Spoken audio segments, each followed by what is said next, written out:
Hi, everybody. Welcome to Sam's Healing Podcast. I'm joined today by a great friend. I don't mind saying he's a brilliant clinician by the name of Michael Webb. He's actually been in before. He's a favorite. We've talked pretty often about betrayal trauma, how infidelity affects both parties, both the unfaithful and the betrayed. Michael, it's great to see you. Thank you for coming into one of the first few episodes of my podcast. Always happy to be here, Sam. Anything I can do, it's it's a difficult subject to broach, to be compassionate to both sides of people in conflict. So happy to be here. When you're dealing with someone who gets it, when you're dealing with someone who's an expert, I mean, we joked off camera that, you've kind of been to Vietnam and back. I mean, you're dealing with people every day who are in the throes of immense trauma, not just infidelity, but trauma that, man, dimension of some of the stuff that you walk people through is horrific. And one of the things that I think followers really love about you is the fact that you can take it up to a pretty high level of intelligence, but you can break it down to a level of understanding, because this is what you're doing every day. So why don't you take a minute for maybe the new followers and listeners to tell them a little bit about your practice, what you do, and your specialties. Okay, sure. Yeah, I have two offices, and then I also work virtually in Keller, Texas, and Flower Mound, Texas, and primarily I deal with developmental trauma, which is, basically what the name says. It's trauma that has affected a person's development. And we think, oh, got through childhood, I'm going to outgrow that. And then we get into a relationship or a job, or we get under stress and we realize, oh, wait, it's back. So we have to revisit it and look at maybe what developmental steps did we skip over, or what support did we need it.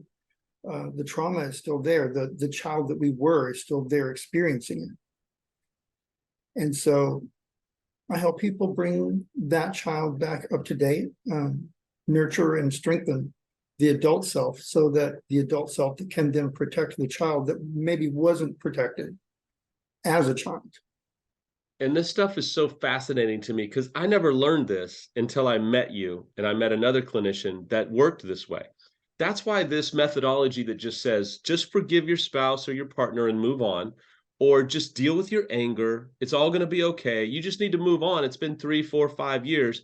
It's insanity when people who are in the throes of helping people heal from trauma, infidelity, addiction, they throw out these plans that are like, guys, until you deal with the childhood trauma, you're not getting anywhere. You scratch an adult, you find a child. I'm not going to go on a tangent today, but it's just the truth. So today, I want to keep us on point, Michael. So the producer tells me I have to keep it in a digestible amount of time. So Good luck with that.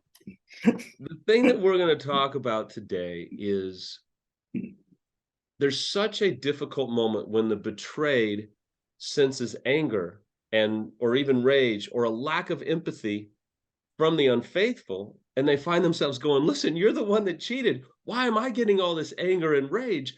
And we know the 30,000 foot level is the unfaithful is usually dealing with an immense amount of shame. But the problem is they don't present as though they're ashamed. They present as though they are the victim, and then they make their betrayed have to console them. And so it's a crazy thing. But you had such insight in some work that you did with me, as well as clients that I've sent you, how to help the unfaithful who is so enveloped in shame be able to work through that and connect with the betrayed. So maybe start at the 30,000 foot level on what might be going on in these scenarios. Okay, well, fundamentally, what shame is the result of a breach in a primary relationship. I did something that hurt my own security, and I hurt somebody that matters to me a great deal. It's a primary wound that we, under this circumstance, may have done to ourselves. and be very confused about why. But what it is it develops within us this almost defensive strategy of lowering our sense of self-worth and our sense of identity, our sense of worth within the relationship. Now, people who have listened to us before know I talk about life scripts, meaning that we develop a plan for life by the time we're maybe 5, that really was just a way of getting through our family and through our childhood. It wasn't really probably the best choice for how to live our life. But by the time we get to adulthood, we've forgotten about it. And maybe somebody who's gone through some things in their childhood will have a life script that basically says, there's something wrong with me. There's something about me that isn't okay, that I need to hide. I need to shelter people from it so that I'm not attacked, but also so that maybe I don't hurt them. Well, now I have hurt them. That part of me got out. I can't hide anymore. I'm damaged. And I wasn't able to heal it. Now, some of this is called toxic shame, which Peter Levine has done some great work in terms of being able to heal that. I'm not going to go into the toxic shame element too much today. I just want to talk about the primary relationship in the sense of, on this very deep level, this primal level, I know that I've done something that damaged a relationship that is just absolutely inexorably tied to my security and value and identity. And so the sense of it is I need to continue to hold on to this lowered sense of worth and value, maybe even character, to stay in the relationship. Since I broke it, I should have to pay to fix it. So here I am, lowering myself, maybe humbling myself.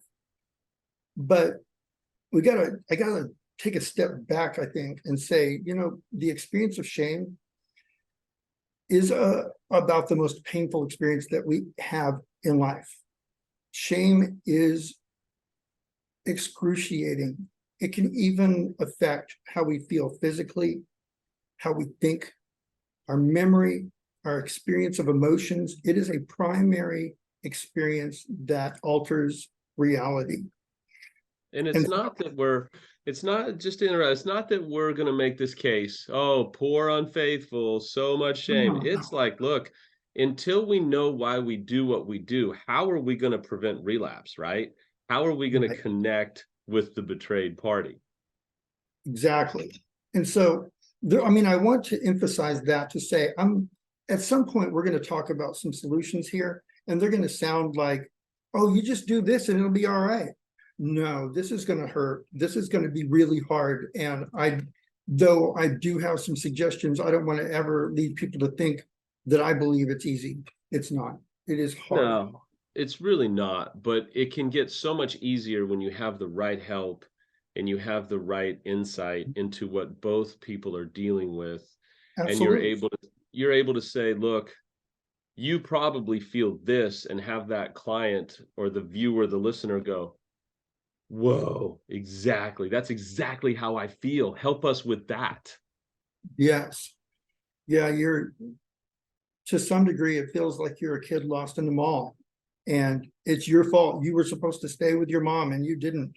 And now you can't find her and you're abandoned. And the vulnerability that we all live with becomes very palpable and scary.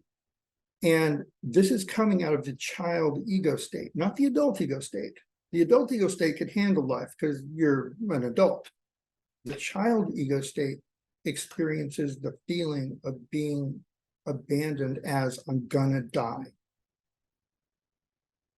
And so I'm gonna die because of what I did becomes part of the message. I'm going to be less than, not good enough.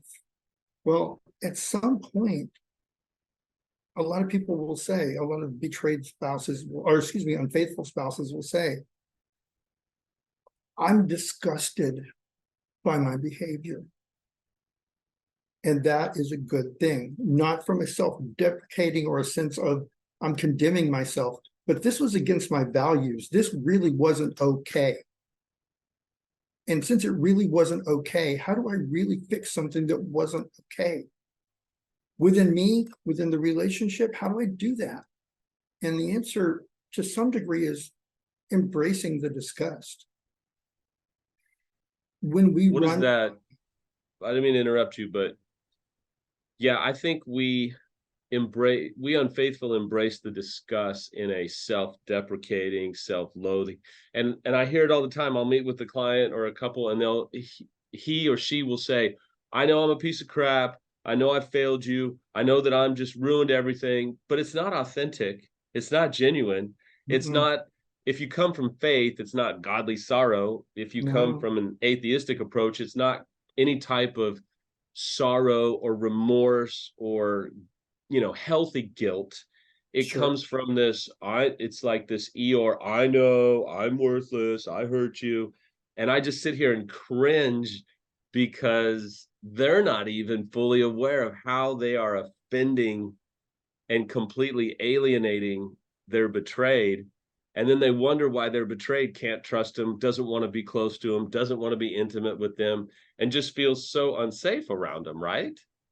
Oh, yes. Yeah, there's this almost gaslighting experience going on there. Oh, I feel so terrible. I want to go outside and beat myself over the head with a 2x4.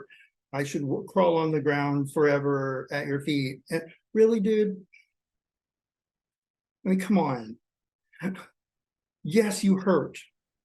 And the way to express this is in a vulnerable way, not in a way that presents you as a victim of your own actions. Okay, so all the betrayeds were like, thank you, Michael, thank you for saying what I've been feeling. So help describe how maybe the unfaithful can begin to do their own work, because it is their work. It is not the betrayed's job to make the unfaithful do the work, or even do the work for them, or just kind of go, buddy, listen, I know you're having a difficult time. I know you ripped our lives apart. You spent all this money and you completely betrayed my trust. But I'm just here. No, it doesn't work like that. How does the No, that's unfaithful do this? What's the steps to start doing some work that's the heavy lifting for the unfaithful? so so I got to go one level deeper about part of this, because a lot of subconscious things happen, or unconscious things, conversations in our head about reality and about how we should handle it, occur. And so the inner parent, which is sometimes called the critical parent or the inner critic, is basically berating the child and saying, you're worthless, you're a piece of crap, you did this, this is just shows, how terrible you always were. And internally, before the betrayed spouse ever says, how could you do this to me, how could you do this to our family, the unfaithful spouse has heard this internally. Well, when we feel shame, we don't take what we're ashamed of and put it on the front porch. We don't wear it on a sweatshirt unless we're doing it for sympathy or as an excuse. What we do with shame is we hide it. Part of the reason why we have this defensive lowering of self-worth and identity is so that we avoid further attack. If I create a lowered sense of, I'm so bad, which is a genuine unconscious response Absolutely. to feeling shame, that's I a just want real. to shut up. No, you're connecting the dots. I'm just trying to shut up because it's so laughably true. But then there's this other level where, see, the adult in us is always kind of strategize and make the best out of a bad situation and try to keep us afloat as a human, as an adult. And so we're saying, okay, I did this. What's the solution? How can we make it better? But then the child jumps in there. How can somebody save me from what I did? Because I can't fix it. And then the parent jumps in there and says, you can never fix it. So That's the internal prison that we unfaithful slide into, male or female, right? and then the betrayed spouse says, you can never fix it. Okay, that's doubling down on something that you're saying, I can't fix it, we can't fix it, you can't fix it. I will have to live in this lowered state forever to stay in the marriage. Well, screw you. Yep. That's when my empathy begins to shut down. And it's Right. not, by the way, it's not the betrayed spouse's fault. They don't have to say that for this to happen, because a lot of this is a subconscious, not quite aware conversation within the unfaithful spouse saying that I have to remain in this state of self-loathing to avoid further attack. Well, what kind of a person would attack somebody who feels like this? And the other conversation is, to remain in this relationship, you have to remain a piece of shit. Oh, really? But I have to function. I've got to go to work. I've got to act like a responsible, confident adult. I can't walk around this way all the time. How dare you?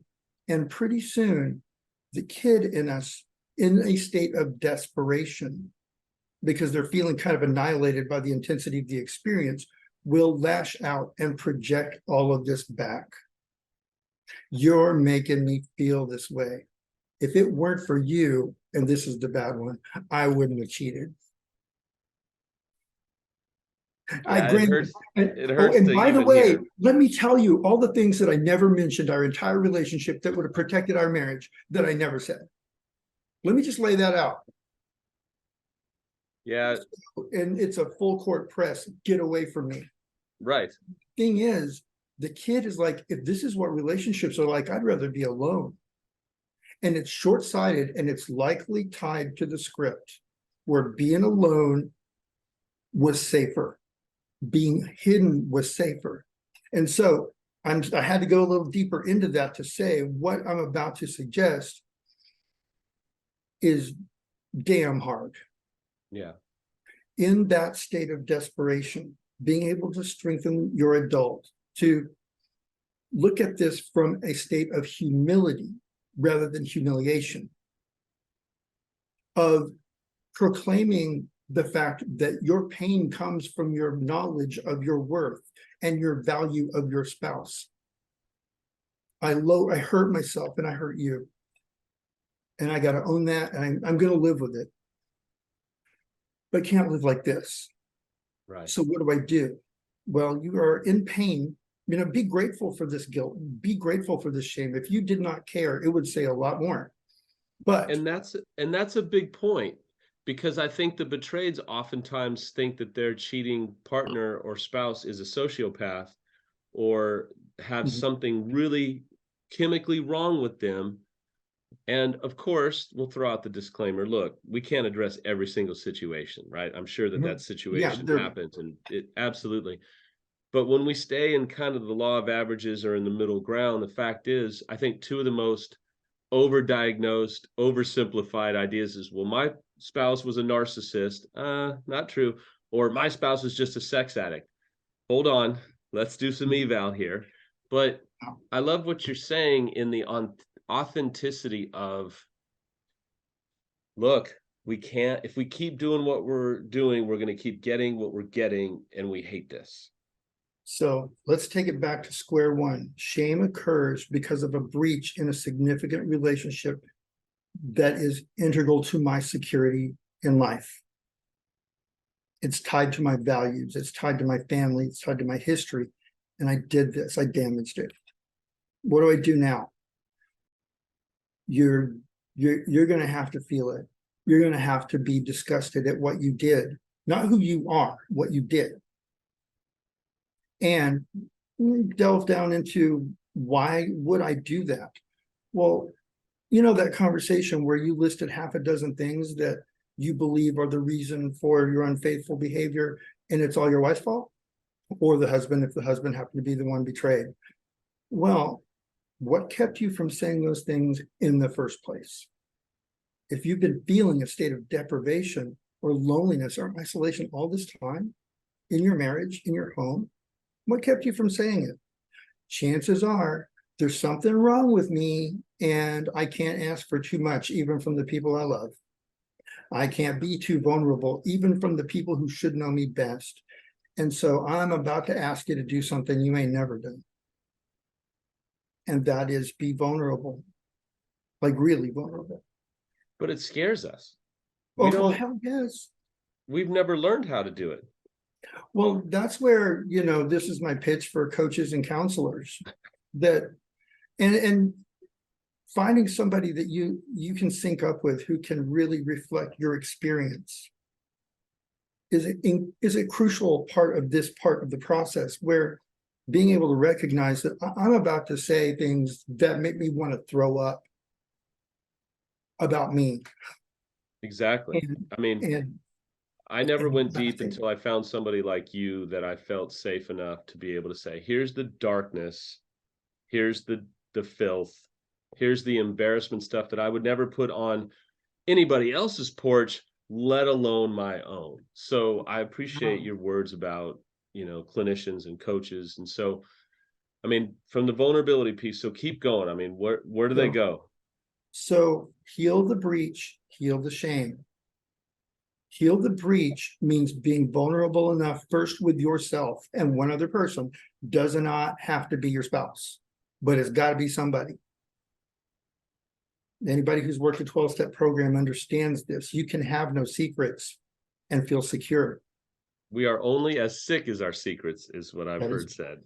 That is true. And when we feel hopeless, when we feel that state of despair, like I'm doing everything I can do, well, maybe not. If we are not acting within our own values, how can we have hope that things are going to get better?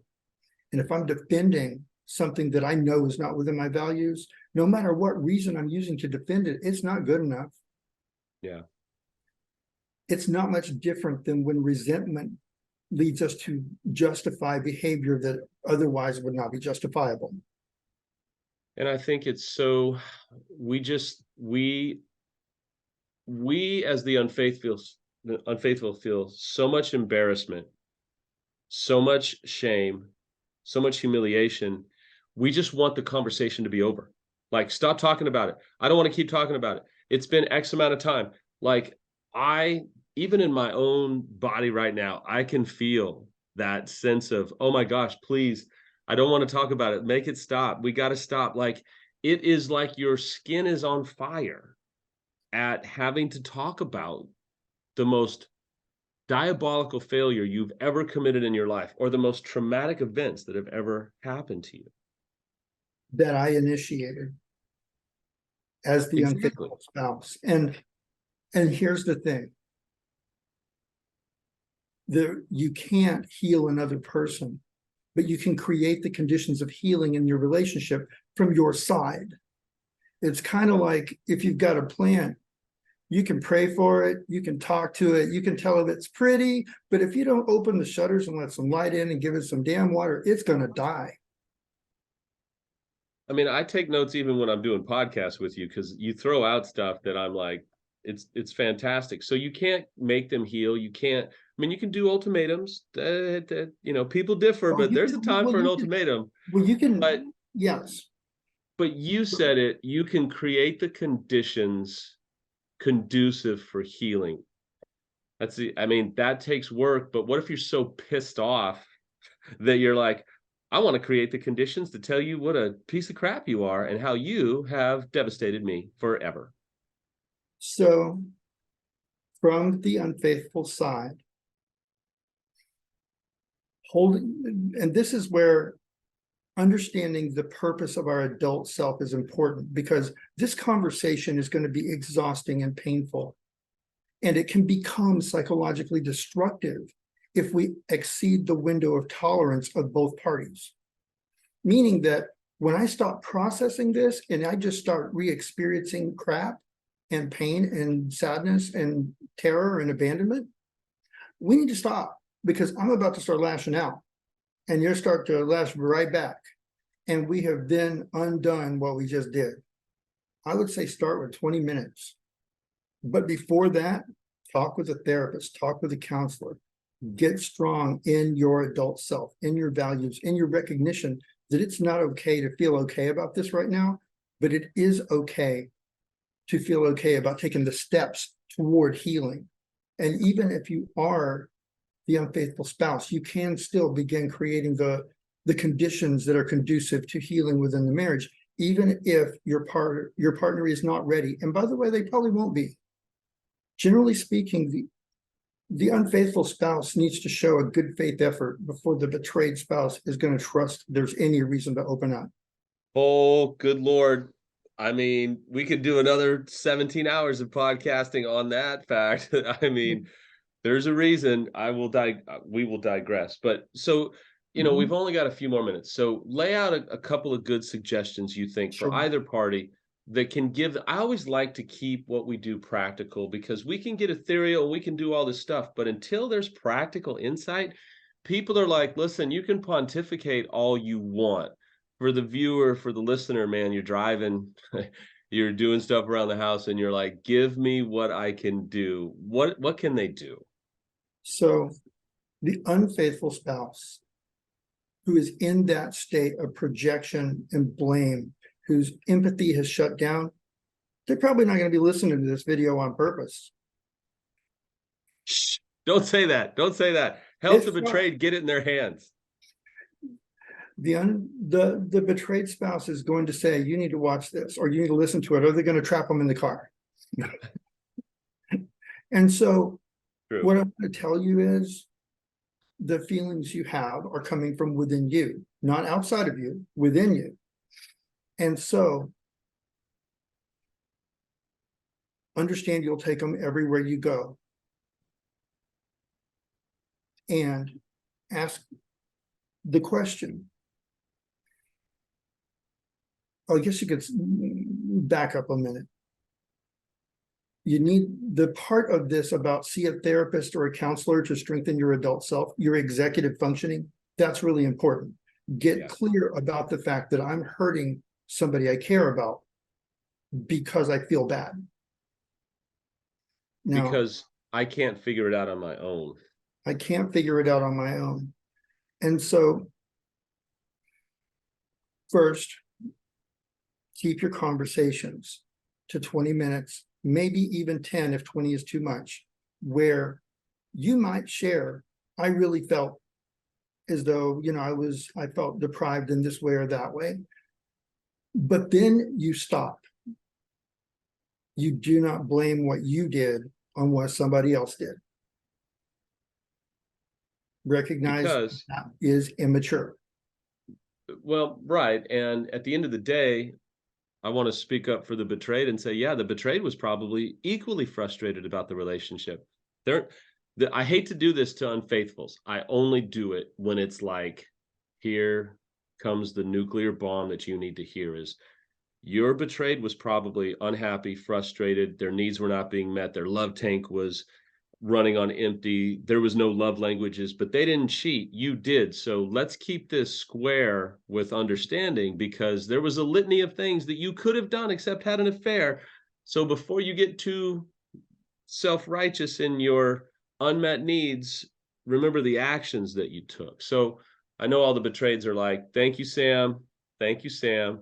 Not that you don't believe that, but sure. I just want to minimize any comments I get from people who get mad. Just a side. So I'm going to go the other side here in a second. What I want, if the betrayed spouse is listening and unfaithful spouse is listening and actually wants to feel better, because all the blame in the world has not helped you feel better. Right. Then recognize and deliberately decide to identify what I did and what is my part in my anger at my spouse. Begin to clean your side of the street, and when it's clean, you can start blaming again. And that's the thing. Again, in all seriousness, I can work on my street. Excuse me. I can create conditions conducive for you to look at my street and go, wow, that's a beautiful street. I would like to spend some time over there. I would like my street to look like that. It's pretty attractive, right? Sure. Well, see, here's the thing, though, and I may sound like I'm being really hard on the unfaithful spouse, and it's not intentional. That's why I'll reiterate. I realize I'm asking you to do the most painful thing you've ever done.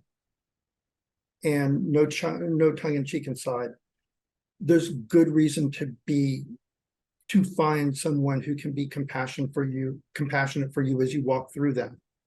And you deserve it.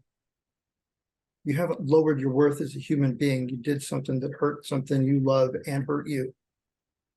And coming back from that takes processing your evaluation of you. It's doing heavy lifting. It's heavy lifting. It is so, and so I'm not being hard, I'm just being straight. You got to do it. And I think any unfaithful would respect that someone had the guts and the balls to be direct but gracious with them. So what about the betrayed? We don't want to forget, how do they engage in this? So the betrayed spouse, I mean, all of this lack of empathy, lack of compassion, blame, self-righteousness, all of the ways this might be expressed to them, it's just pouring salt into an open wound. And remembering that you're staying because you're hoping that this is a process that leads to healing something that matters to you. Keeping that in mind, but it is necessary to set boundaries for how much of that you're going to hear. And again, I'm looking at 10, 20 minutes, and then we take a few hour break before we do it again.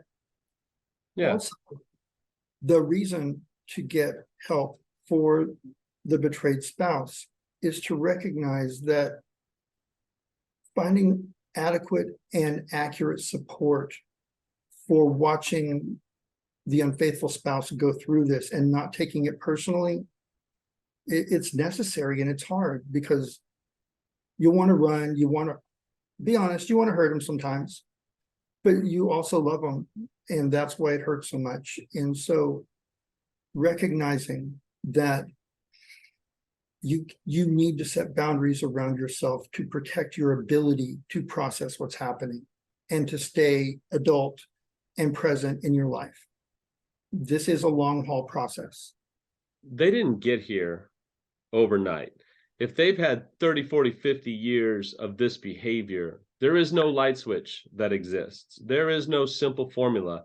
It's going to take time. I say it this way with my coaching clients, is that we change by developing new habits, new patterns, and new routines. If we can't do that, we'll never gain any significant momentum, because that's called, as one therapist we both know, Amanda always says, that's magical thinking. That's rainbows and unicorns therapy that just doesn't exist, right? Right. And so it becomes really difficult to look at, okay, our relationship was not going good. I'm not going to accept any blame here, but I was not necessarily happy either. Like you were saying, there were ways in which I was unfulfilled, but I thought, you make a commitment, plug and chug, 40 years later, kids are growing, everything's good. And then you can let down your hair. It's a life script. That's a story. Yeah. Truth is, we live every single day of that life. And we don't live in a state of deprivation for long without doing something about it. And so the other part is looking at your side of the street in terms of how can I turn this to a catalyst to help me to be better to myself, maybe better to the kids. Maybe, if my spouse can show up and be vulnerable and honest and compassionate, maybe I can be good for them too. Not at their direction, but at my new understanding of our new relationship on a different basis. And I think you said it so well, because I've got to do this for me, because I realized I was pounded over the head with the fact that I needed to get healthy for me, because then I would want to do it for the right reasons, for my spouse, for my kids. If I was just doing it to please my spouse, Ooh. I wasn't being authentic. I was checking boxes. I hadn't really hit a point. Now with addicts, we call it rock bottom. I would just call it immense self-awareness to the fact that I've got to get healthy, or else none of this is going to really matter. And my spouse is smart enough to see through it. Right. And I don't know if I can still be a spouse, but I'm going to have to be a dad. Yes. And I think that was a moment for me that changed the game. And so how can people find you? I mean, you've already got a big caseload, but if you have openings and if you want to build a waiting list for some of my followers and people that are listening to you, how can they find you? So if you look up Michael Webb, LPC in Keller or Flower Mound and go on the Psychology Today website, you'll be able to send me a text or an email and I will respond. It's really difficult for me to respond to calls because, like everybody these days, I get 50 spam calls trying to, get me to invest in a diamond mine somewhere. So I don't answer the phone unless I know who you are, but I will respond to your text and your email. And that, for those that might be listening out of state or internationally, that's Keller, Texas, or Flower Mound, Texas. Yes. I've sent clients to Michael for years and they have found him relatively easy. As we say goodbye today, whether you're watching by video or listening, you're in the car, at the end of every podcast, I like to do a segment, and I call it the keep going segment. There was a time years ago where somebody said to me, man, Sam, I know you take a lot of heat, but keep going. And I remember I sat at my computer one day, Michael, and I wept at the fact that people thought what I was doing was actually helping. And I wept. I literally cried at the fact that I had felt so helpful early on in my life, and then I jeopardized that. And then I was given an opportunity to do something like this to help. At the end of the day, the goal of what I do, I know the goal of what you do, is to help people. So wherever you guys are at today, whether you're unfaithful, whether you're betrayed, maybe you're just dealing with hopelessness and despair because of childhood trauma, but I want to tell you to keep going, because you're the only one that can keep going for you. You have to be your own best coach, your own best friend. You can get help from people like Michael, but if you don't do the work, and if you don't befriend your trauma, if you don't befriend a work ethic and a commitment, it's not just you that suffers, but it's everybody else around you that suffers. And you're worth the effort. Man, sometimes I have to work, and I know you do too, Michael. I have to work to help people feel that they are worth the effort. We can be so hopeless and despairing about ourselves, but we can't. Listen, when we give up on ourselves, we put ourselves in a whole new level of warfare that we don't have to put ourselves in. And so wherever you're at today, my hope, because I come from faith, my prayer, my dedication is to not give up on you today. You have got to give yourself a chance and keep fighting for you. If I can help, you can reach out through the podcast. You can send an email to samshealingpodcast@gmail.com. I answer all my email. It's not always instant, might take a while, but reach out if you're looking for help or coaching. If you want to try and get on Michael's list to see him, reach out. Thank you for joining us today. Michael, as always, it was fascinating. Thank you for spending time with myself and sharing your wisdom from being in the trenches every day with people. Thank you for the honor. I appreciate it every time. Thank you.